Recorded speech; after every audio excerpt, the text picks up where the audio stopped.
Hello, and welcome to another episode of Momentum. I'm your host, Philip Allison. Our guest today is Andrea Turnbow, a junior majoring in biomedical engineering. Andrea, thanks for joining us. Hi, Philip. It's an honor. Thank you for having me. We're very glad to have you. I know, just jumping right in, you're, like I mentioned, junior majoring in biomedical engineering, but you're also very busy with some extracurriculars as the president of the Engineering Student Council this year. Yes, sir. I am. I was elected the president of Engineering Student Council last semester, and it's been an amazing experience so far, and it's just getting started. So. Yeah. Were you involved in the group last year as well? Yes, sir. One of my friends was actually the vice president. He's been vice president for a few years now, and he got some of us to join, and I got involved that way. And it just kind of stuck, and I went up from there and ended up being president now, and it's been great. Were you elected the first time, or any student can join? Any student can join. You have to have like a certain amount of points to be considered a member. You know, you have to come to meetings, and those count for points. But we had elections last semester, at the end of last semester, and people ran for positions, and we just had an election. We had to do it online, but yes, sir. Oh. And what are your duties as president of the group entail? So the Engineering Student Council in general we're kind of a bridge between the engineering college and the deans and the engineering students. So as president, we lead meetings, and I make sure we have connection with the National Engineering Student Council, and make sure that we're involved with our region, and we plan events, and it's a great way to get involved, and we work a lot as a team. So even though you're president or you're a leader, it's a lot of teamwork on top of that. So. And I would imagine that keeps you fairly busy. Is it a big time commitment? Oh, yes, sir. It keeps me fairly busy. Currently, I'm taking 18 hours, and I am also involved in choir on campus. I'm in State Singers, and I do theater in the community theater in Starkville as well. And being president, it's an amazing opportunity, but it is a lot of commitment. Yeah. For students that maybe just want to join and maybe not seek office, but maybe just want to be part of the organization, is it a fairly big time commitment for them as well? No, I don't think so. When I was just a regular member, it was very flexible. We have bi-weekly meetings, and you can come to meetings as you like. And we used to plan events, and we would have recruitment out on the drill field. We would have fun activities to get involved in, and if you want to come, you're welcome to come. So it's very flexible. Yeah, and I would imagine a lot of that has changed this semester with the conditions that the university is working under. Absolutely. So are you trying to hold like virtual events, or different ways to connect with students if you can't do it in person? Yes, sir. We used to have our meetings all in person, but now we do them over Zoom.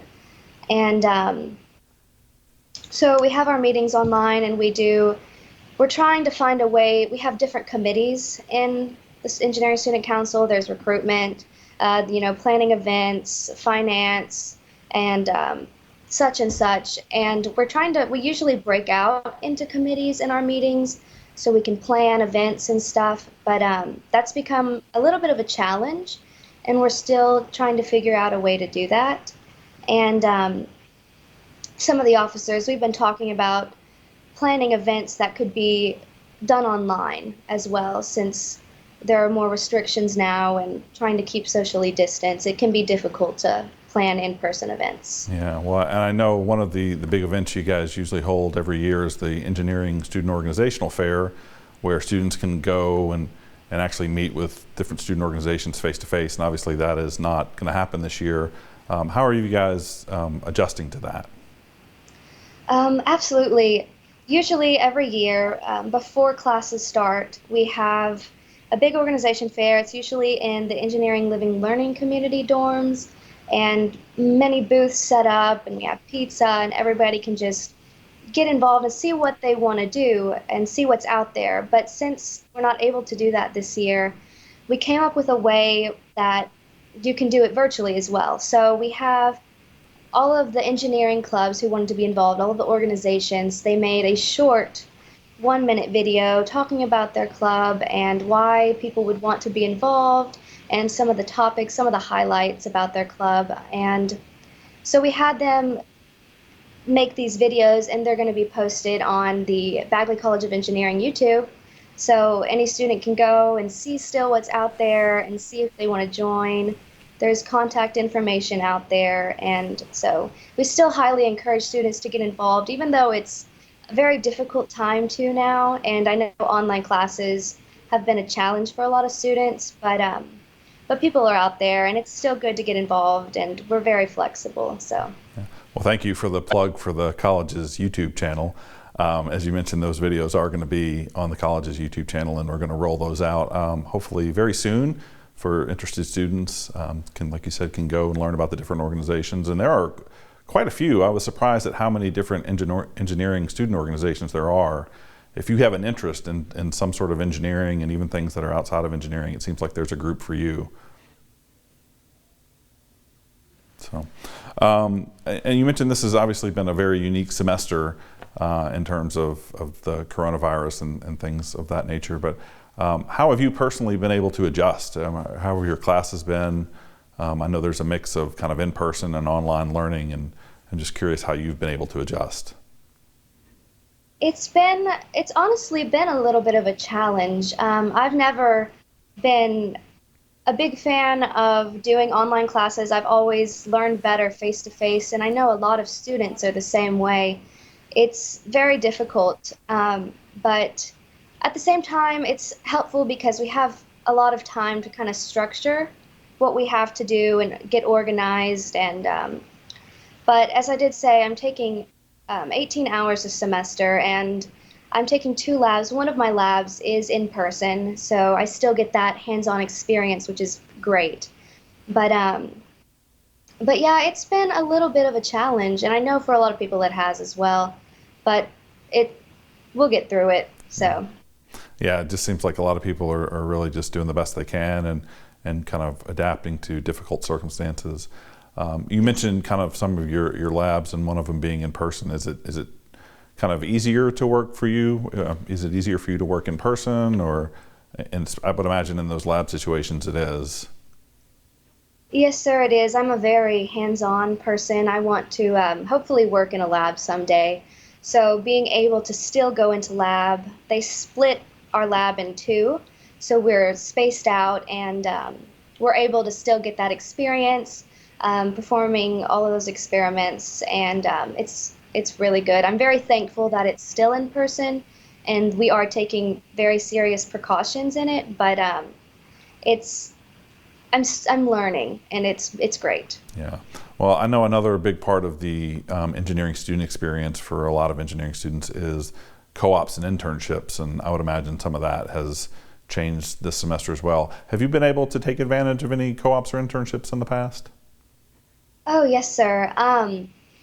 So as a biomedical engineering major, it can be, for me at least, very difficult to find internships in my field. A lot of the engineering internships are for chemical or industrial, aerospace, mechanical engineers.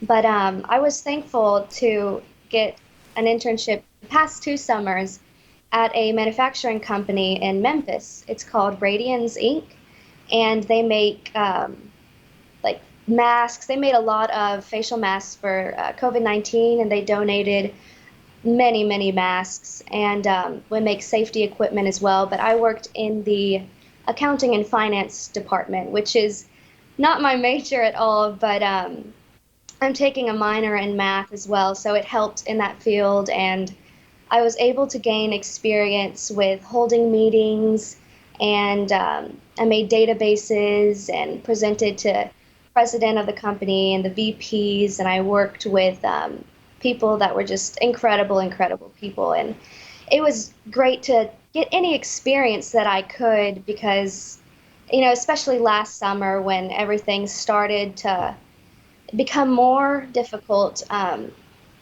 I was able to get communication skills and learn person skills, and it was just, I'm very thankful to have any experience at all. It was a lot of fun. So Yeah, it sounds like even if it wasn't necessarily strictly an engineering experience, you were able to kind of translate some of those skills and experiences that you had into future work positions.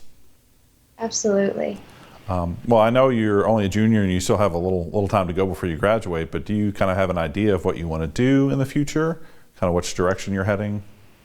Yes, sir. It's changed a little bit since I came to MSU. I used to want to do prosthetics and that kind of stuff. I'm not on the pre-med track. I'm strictly engineering, but now I'm looking more into wanting to deal with vaccines and see what's out there. And I want to do research on diseases like Alzheimer's or cancer and stuff that's still, there's a lot that's unknown about it. So right now I'm currently applying for an internship in NASA, which has nothing to do with that, but there's still opportunities for biomedical engineers at NASA, even though it's an aerospace company. But so I'm just hoping that something good will come up. Yeah. Well, we certainly wish you a lot of luck in that area. One of the things I wanted to kind of touch on, obviously one of the stereotypes with engineers is it's a lot of math and a lot of science and a lot of quantitative stuff, but you're involved in choir and community theater. Is that just like an outlet for you or something that you've kind of always enjoyed doing? I've been in theater and choir since I was a little girl, and it is definitely an outlet for me. It's a very good way to take a break from all of the engineering and math, and I do a lot of musical theater, and it's just, it makes my schedule more tight because we can be at the theater until 10 o'clock at night sometimes, and then I have a test at 9 in the morning the next day. But it's it's worth it, and it's good to have a lot of other um, hobbies that you're a part of, even though you're engineering. And it's a good way to just kind of relax and take my mind off of things and help refresh my brain when I go back to studying. So. Yeah. Is that something that you would advise other engineering students, that it's good to have some interest outside of engineering? Absolutely. It's always good to be well-rounded and have different experiences. You know, never say no to an experience if it comes along, as long as it's a good experience, because it could help you in ways that you couldn't even imagine. And you meet great people. The people at MSU Choir and at Starkville Community Theater are some of my favorite people, and I love them dearly. So it's always, you can make great Yeah. friends. Well, that sounds great. And unfortunately, that's all the time we have. Andrea, thank you so much for joining us. Remember, you can keep up with all the latest news at the Bagley College of Engineering on social media: Facebook, Twitter, Instagram, and YouTube. Thanks for watching.